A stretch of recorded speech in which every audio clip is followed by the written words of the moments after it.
नमस्कार बंधु माने वेलकम टू हिस्ट्री पॉडकास्ट। आज आमे 14 नवेम्बर रा ऐतिहासिक घटना उपरे चर्चा करिबा। हाँ आरब 14 नवेम्बर बहुत स्पेशल डे वर्ल्ड इंडिया और ओडिशा पाई आस ताहाले आरंभ करिबा। प्रथमे विश्व इतिहास 1899 रे अमेरिकीय जर्नलिस्ट नेली ब्लाई 72 दिन रे पृथ्वी को घुरिबा यात्रा आरंभ करिथिले।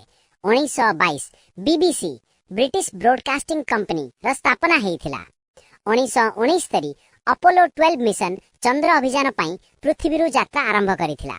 1975 स्पेन रा एक छत्रपति शासक फ्रांसिस्को फ्रैंको क्षमतारु अपसारित हेबाकु घोषणा कले।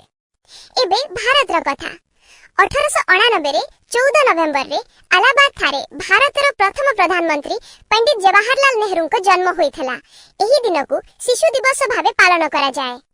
1948 रे भारतर एक महत्वपूर्ण संगठन CSIR central road research institute रो स्थापना होइथला। 1957 रे भारतर प्रथम प्राइम मिनिस्टर नेहरू चाइना गस्त करिथिले। एबे आम प्रिय ओडिसार कथा 1951 रे ओडिसार लेखक तथा फ्रीडम फाइटर गोपबंधु चौधरी परलोक हेइथिला। 1961 रे ओडिसार सुप्रसिद्ध रावेन्सा कॉलेज उत्कल यूनिवर्सिटी सह अनुबंधित हेइथिला।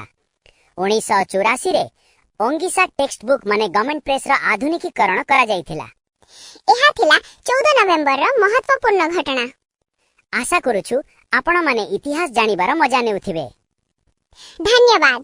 काली पुणी भेट हेबो नुआ किछि इतिहास को नै। नमस्कार, जुहार, शुभ दिन।